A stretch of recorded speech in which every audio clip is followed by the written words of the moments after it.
Well, hello there. This is Virtuals the Chess Noob, learning and having fun with chess.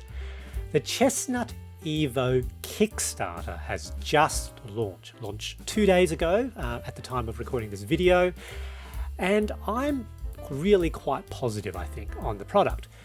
Those of you who follow my channel will know that Chestnut reached out to me and sent me their prototype EVO board to have a look at, also to do a bit of a quick review. Those of you who know me will know that I'm pretty upfront with what I think. So if there's a problem, I will say that there's a problem on the video. And I do that in part so that, I'm honest with you, but also feedback to the company as well, that there are certain things that I thought they had to address and fix. Let's have a look at their Kickstarter page. So it's quite a swish page. So if you want to, I'm not going to play this, but if you want to look at a fairly well-produced intro video, pretty much an extended ad about their device, have a look at it.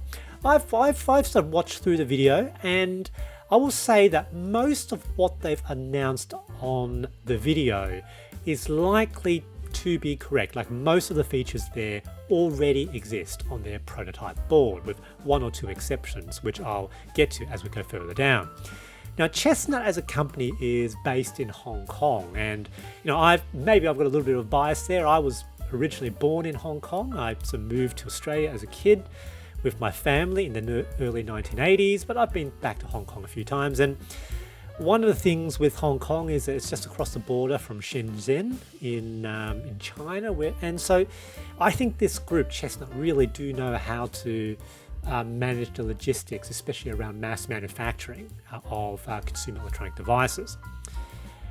So look, this is all sort of stuff. It's the sort of main features they talk about: human-like chess engines. That's Maya, and I have sort of made a video about Maya. It really does play mostly like a human, I suppose. Chestnut didn't create Maya, of course. It's basically a customized neural network designed to play like humans, which is applied on the Leela Chess Zero engine.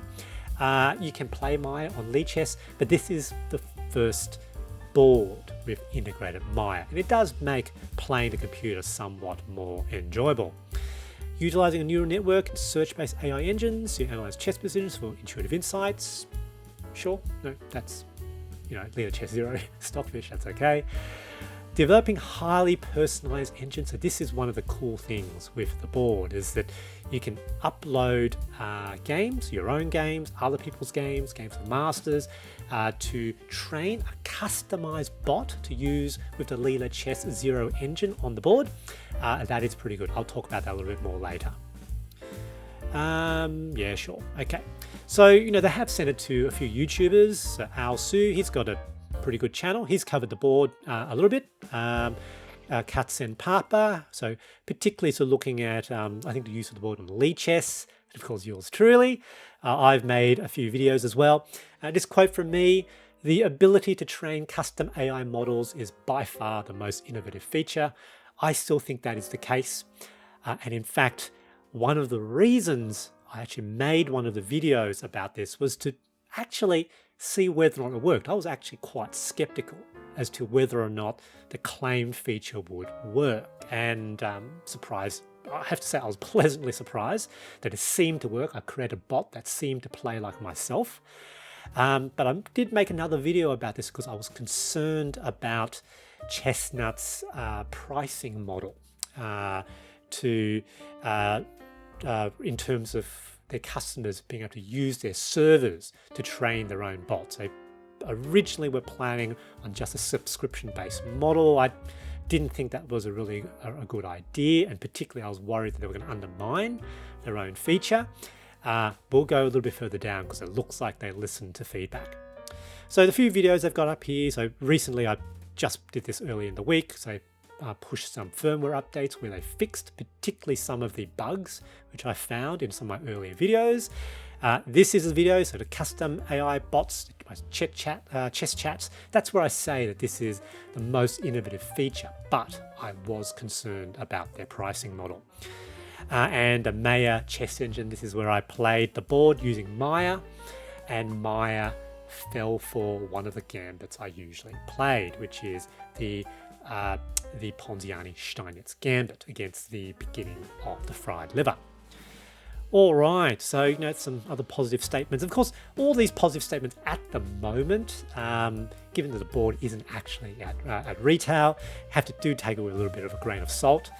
You should listen to me with a grain of salt as well. However, Chestnut as a company has delivered on 2 other boards before, the Chestnut Air and the Chestnut Pro. Yep, talking about the previous Kickstarters. Yep, okay. So sort of expect they'll to give positive feedback. I suppose it doesn't mean a whole lot there. Now here's some of the things that Chestnut themselves state are good features. All-in-one solution. Now this, I think, is actually a thing. So some people have asked me before when I've sort of submitted some videos, reviewing the Air, the Pro, and also the Evo, if I had to choose one product, what would I buy? Now, what I would buy may not be the case for anybody else, but I would choose the Pro because I really enjoy the larger board. My main usage case is simply to play online with random matchups on chess.com. That's the main platform I play on. And I simply love the tournament size board and the tournament size pieces. And that for me is my main use for an electronic chessboard. I don't mind connecting it to an app on my phone. I don't have any troubles with that, but that's me. Would I recommend the Air or the Pro to my parents, for instance, who are a little bit older? Absolutely not.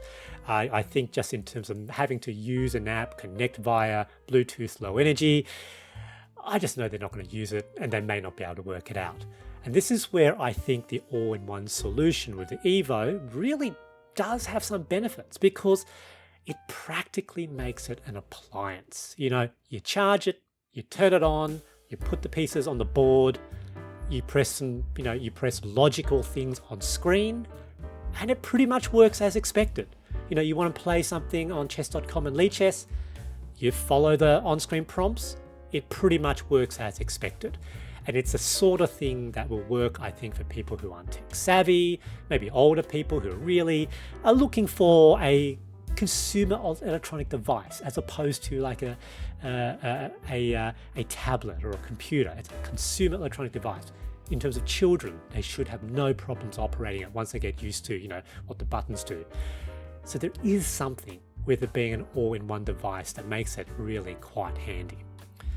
Powerful engines.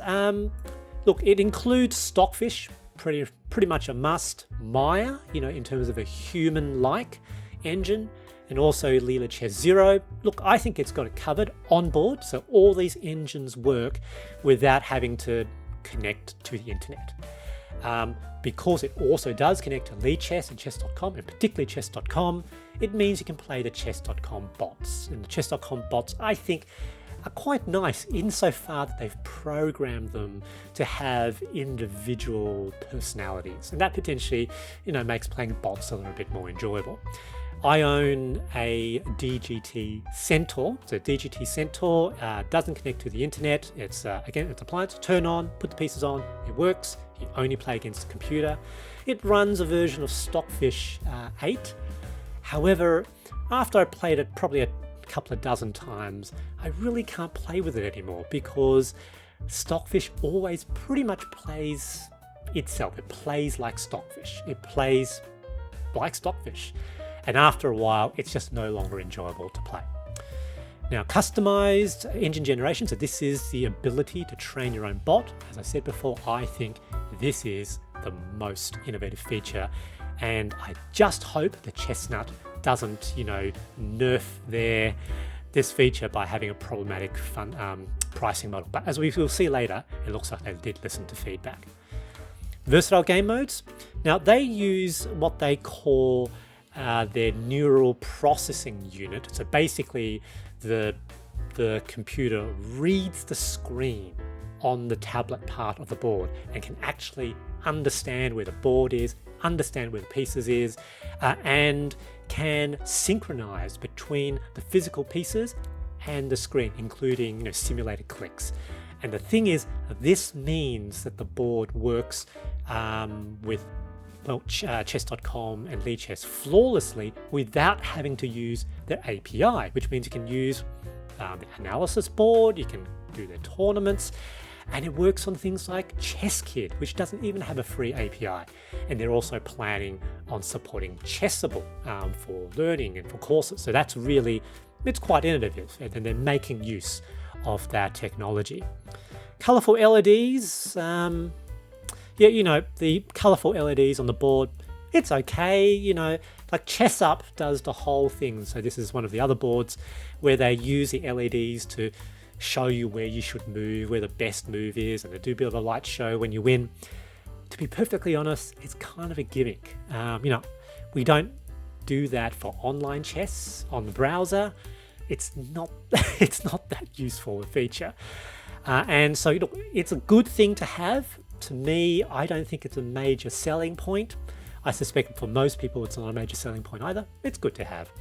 Accurate piece recognition. So this is where each piece is individually detected on the board.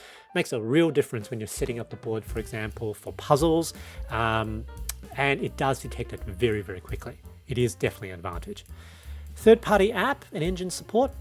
Now, as of this time, now I'm sure Chestnut is going to sort this out. But at the moment, on the board, the screen, the options where you can load a number of third-party Android apps like White Pawn and Android, what is it called? Android Chess Pro or something. That page on the board at the moment is a placeholder, so they haven't gotten it working yet. I'm reasonably confident that they will do so, but Chestnut, make it work, because I can't really demonstrate that and give a good support that it is working until you actually make it work. Ongoing development, fair enough. All right, so built-in Maya chess engine. So I've talked a little bit about Maya. Here they talk about how kind of Maya works. They didn't create Maya. It's it's an open source project. So they make use of a very good thing and they put it into the board, integrate into the board. It's good. And yeah, Maya really does play more like humans. So using the AI network to play like a person at a particular level rather than play the best possible chess. I don't need more engines to play the best possible chess. Make your own chess bot. Talked about that a little bit already. Here, potentially you could maybe make a bot that's like your friend, maybe. But, I think the really exciting thing for chess enthusiasts is you can make bots that maybe plays like historical masters. Imagine a bot that plays like Steinitz or plays like Fischer or, plays like, the current world champion, Ding Liren. That would be just so cool. Yep, a little bit more about that. And here, I was actually pleased to see they actually provided a little bit of detail on how they make it work. So when I initially got Chestnut's material about how you can train your own bot, I was quite skeptical because I just wasn't sure how that they can actually make it work. There's simply just not enough data really. It says you can upload 20 to 200 grams. There's not enough data, the number of enough moves for them to train an AI bot, AI engine based on just those games. So here it kind of describes what they do. And as I said, I did train a Virtualis bot. They quote me here. And I was pleasantly surprised. I trained the bot on 200 of my games, so 200 of my games on Lichess. When it played the white pieces, it played the Vienna Gambit. That's what I play. Chess bots will almost never play Gambit lines like the Vienna Gambit. When it played with the black pieces, and I led with initially with the Italian and then with the knight attack as the beginning of the fried liver, it responded with the Ponziani Steinitz Gambit, which is usually what I do against the beginning of the fried liver attack. And again, no bot will pretty much play that opening because it's technically bad. It's technically a highly suboptimal move, and yet it's very winning. So I'm really quite impressed with the fact that not only can you train the bot, but it actually does seem to work. Chess Vision, I've sort of talked about that a little bit. At the moment, working with chess.com, Lead Chess, Chess Kid, reading the board, using vision recognition to know where the pieces are on the board, and using click simulation. And recently, they're now going to make it work with Chessable. Really, really nice. It goes from some more videos, and yep, this is a bit because of that. You can use it for doing chess studies on Lead Chess, analysis, training. Pretty good stuff. These are the sort of the coloured lights switched up on the board, and look, to be perfectly honest, I don't know, not quite my thing. This is, they use the lights for assistive technology, so this is real-time analysis. Now, I will say that on one of the games that I played, when I looked at the real-time analysis, I had some questions about the accuracy. So I think this must sort of report centi-pawn losses, simply because I knew the position well enough to know that I wasn't very convinced it was correct, which means that maybe they had set the analysis, probably I think they're using Stockfish, at not quite a high enough depth. Hopefully that would have fixed it. Chestnut, you need to fix it. Best move, multi-engine support, we already talked about the engines. Store files anywhere, access anywhere. Yeah, sure, look, I think they've got 64 gigabytes on board, and to be perfectly frank, what apps are you going to install on the board? And if you're going to be saving games, they hardly take any space whatsoever. So there's plenty of space on the board. Full piece recognition, yep. So this is where the board recognizes individual pieces. With the DGT Centaur, which I've mentioned before, it just uses simple induction. So it just knows that there's a piece on the square, but doesn't know which board. And that does mean that certain things don't work so well. So for example, when you promote a pawn at the end of the board doesn't know whether you promote to a queen, a rook, a knight, or a bishop. You actually have to press a button on the board to say which one you promoted to. And those little niggles really do make a difference. You notice those things, and the detection of the pieces is so quick on the board. It's really, really very, very nice. Designed for players of all levels. Yes, sure, beginners can use it, more experienced people can use it. Check mark play. Yeah, these are sort of the apps that Chestnut say is going to work. So as I said, White Pawn, Chess Dojo, Chess PGN Master. I couldn't remember the name of the app. At the moment, not working yet in the alpha software. So Chestnut, you need to put the feature in so I can test it. So this is the design. Yep, whatever. Look, it's a heavy board. It's well designed. It doesn't feel like a toy. It doesn't feel flimsy at all. If anything, it feels a little bit too heavy.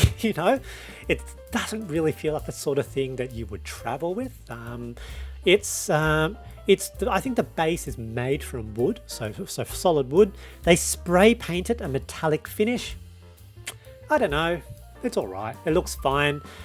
I've had someone contact me through my channel. I think left a comment wondering whether or not Chestnut will make the Chestnut Evo with the aesthetic of the Chestnut Air. So wood with a wooden coloured surface, and maybe the Chestnut Air, so the beige and wood brown pieces. Look, Chestnut, have a think about it, because I don't think everyone's going to like this aesthetic. I think it looks okay. It does look very modern. It's probably the finish that will appeal to more people, I think, rather than the Chestnut Air finish. But options are good. Options are good. They give a comparison here. Yeah, fair enough. What's in the box? The board, you get the pieces, and as usual, you get 2 queens for each colour. That's pretty normal though. A cable, sure, some bags for the pieces. Yeah, look, minimal viable product. You need all these things. And the specs. So here it actually does cover. It's really good they've got this, because people have asked me, the size and the weight and things like that. It's not that small board, and it is pretty heavy. It's almost 3 kilograms, and once you sort of add the weight of the pieces and a few things, it's about 3 kilograms. It's not a terribly portable thing. 3 kilograms, that's a fair amount of weight. but it does make it feel very sturdy. Now, one of the things with the criticisms I have about the DGT Centaur, which I own, is that it's really light. It feels really flimsy. The back of it is kind of open. It feels like you can damage it really easily. This is a pretty solid product, but it's heavy. Some information about the processor and stuff like that. Look, to be honest, I don't think any of this really matters. What's important is whether or not it works for its stated function. Seems to be working, runs fast enough. Again, what are you really going to install on it? I'm pretty sure someone at some point will hack it so that it runs Doom and Quake or something, but it's just meant to run the chess software. The wireless seems to work okay. Battery life, they reckon about 10 hours. That's probably the case. One of the downsides compared to the Air and the Pro with the screen is it obviously uses way more power than those devices, which pretty much just have to operate the underlying software and the detection. Pretty much lasts, probably 10 or more hours with a much smaller battery. Here, this has a big battery, and while it's on, it does drain a battery because of the screen. I found the charging to be probably a little bit on the slower side, 5 volts, so that's maximum, so 15 watt charging, so it does take a bit of time to charge. Chestnut, if you still got time to make some revisions, put fast charging in. It'll make it much nicer, I think. No, think about it. Software marketplace, yeah, sure. Yep. Okay, and here you've got the size of the pieces, and these are identical pieces to the Chestnut Air. Just a different finish. They call it the piano lacquer, basically shiny white, shiny black, with gloss. They look fine. It's exactly the same size though. A little bit of information about the design. Yep, whatever. The cost. Look, I'm going to be honest here. It's pretty expensive. MSRP, $800. Whew. That's a high cost. At the moment, around to $459, $500. It's probably reasonable. Okay, I think that's probably a reasonable price because you get the pieces, you get the board. Pretty much you're getting an Android tablet attached to it. You're getting the tech that underlies it. It's probably worth it, I think. The full price, I think you have to really like chess. Who knows whether or not it'll ever actually go to MSRP. I suppose we'll know after it launches. You can get 2 boards if you want. Some add-ons, carrying bag. Mileage may vary. I don't think I will buy one. Fundamentally, it's probably not the board I would travel with. Like if I was going to travel with a board, I would probably take the Chestnut Air, which is quite a bit smaller because it doesn't have the tablet component, exactly the same size board and pieces. It's a bit lighter as well. For your information, I've got a video where I take my Chestnut Air on holidays, fits inside standard sort of cabin hand carry luggage. This will probably fit, but it's about 3 kilograms. Hand carry only gives you like 7 or 10 kilograms, so that's a fair amount of weight.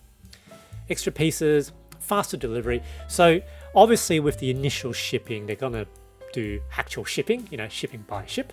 So obviously that takes some time to be sent to destination. Look, if I was gonna buy a Kickstarter, to be honest, I'll pay $30 for air delivery.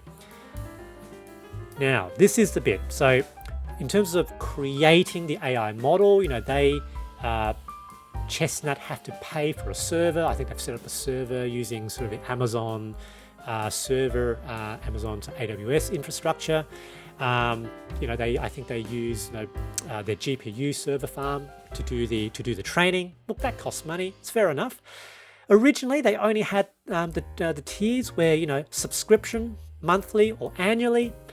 I just felt that wasn't that. Look, that's possibly going to really discourage and dissuade most people from giving it a go, from trying. $20 a month. So now I think they have listened to some feedback. Look, it still costs money for them to do, but they're apart from the free trial, so everybody gets a free number of sessions. You can potentially buy some additional sessions per session. I think that's much more reasonable. Like if you just wanted to make a couple of bots, a Dingley Wren bot, and that's pretty much all you're going to do. Yeah, maybe you just pay for it as a one-off rather than needing a subscription. Look, I think that's much more reasonable. Look, Chestnut, think about their pricing model. $5, $5 US. It's not that cheap. Have a think about it. Shipping costs. Yep, sure, whatever. Yeah, I would get air shipping, I think, to get it much sooner. Now, one of the things that I think that's a little bit different between Chestnut and some of the other Kickstarter and equivalent campaigns to build electronic chessboards is that Chestnut, I think, has proven capacity to work with mass manufacturing in China, in Shenzhen. They've got some pictures here of it actually being done. The reality is they've sent out a bunch of prototype boards to YouTubers like myself. It's working at a pretty good level. They've mass manufactured Chestnut Air, Chestnut Pro, unlike some of the other boards where they got delayed for a year or two. And even then, pretty high return rates. If you sort of look online with faulty boards, Chestnut has pretty much been able to deliver. They've worked out how to make mass manufacturing and the logistics work.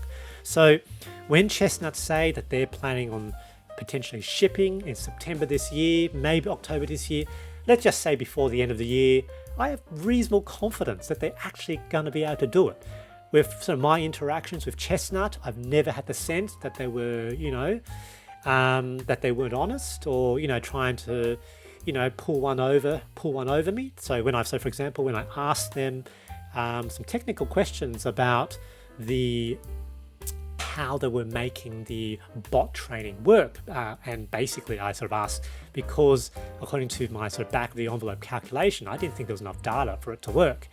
They actually, didn't fob me off. They sent me some reasonably detailed information from one of the engineers on how they made it work, which is a slightly more detailed version to what's actually on this page here. So I was, quite happy. I've been very happy with my interactions with Chestnut, and my obligation is to my viewers more than to Chestnut. This is a company I have bought products for myself with my own money, and I've been happy with it. They're the timelines, obviously grains of salt, take it what you will, never know exactly what's going to happen. But they're looking at, potentially mass production and shipping, or very beginning of shipping in September, October. I think it's probably reasonable, not knowing their background history, in terms of how do we sort of, the best predictor of future behavior is sort of past behavior, and Chestnut has been able to deliver on their previous products, the Air and the Pro. So, I can't predict the future, but if I had to guess, I think they can probably do it. Obviously, the risks, anytime you back anything on Kickstarter, there are some risks. So, look at it with eyes wide open. But those are some of my thoughts about the Chestnut Evo launch on Kickstarter. What are your thoughts? Any questions, any comments? Please write them in the comments in this video below. In any case, I hope you enjoyed this video. Thanks for watching.